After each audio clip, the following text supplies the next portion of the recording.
hyvää iltaa. Tämän päivän vlogin aiheena on autocamping. Mä oon eka kertaa autolla täällä Australiassa yötä. Ja no, täällä on jo pimeätä, niin kohta aika mennä nukkumaan, mutta näytetään ensin teille toi auto ja nukkumisolosuhteet. No niin, eli tosiaan autona tämmönen 99 vuoden Subaru Foresteri. Ihan kohtuu kunnossa, et ei mitään isompaa ongelmaa. Ja paikkana on tuolla alhaalla näkyy toi tai kylä ehkä enemmän. Täällä vähän kukkulan päällä. No nyt näkyy vähän tää. Joo, kirkas taivas täällä kukkulan päällä. Ja joo, tähän ajattelin jäädä yöksi. Kurkataan tonne sisään. Ton näköinen setti. Kokeilin jo ennen kuin lähdin tähän reissuun, niin kokeilin, että mun pitäisi just mahtua suoraksi tohon, kun penkit on edessä ja pää menee tonne keskikonsolin päälle lepäämään, niin siinä on hyvä olla.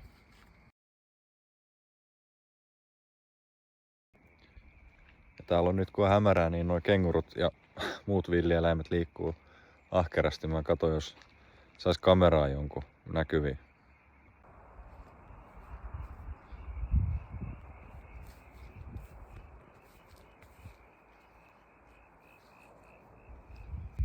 No ei nyt näkynyt, ääntä kuulee joka suunnasta. Kyllä niitä täällä on.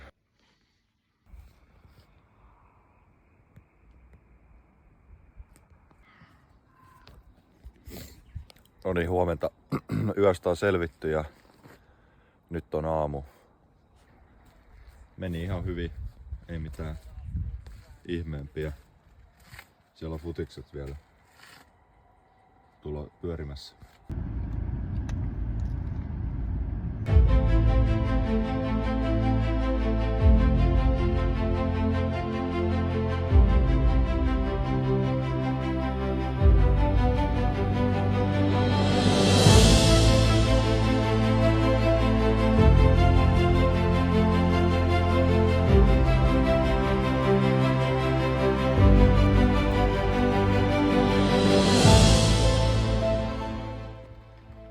Näinkin korkealla näkyy tämmösiä palmun näköisiä puita. Mielenkiintoista. Löytyyhän täältä luntakin.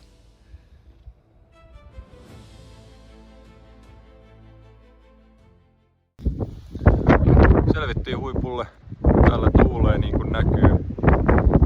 Hyvät on maisemat. Tuolla mun takana niin ei oikeastaan ei oo mitään enää. Et siellä on pelkkää erämaata rannikolle asti. Semmonen noin 100 kilsaa tohon suuntaan. Siellä ei oo yhtään mitään, pelkkää erämaata. Tuolla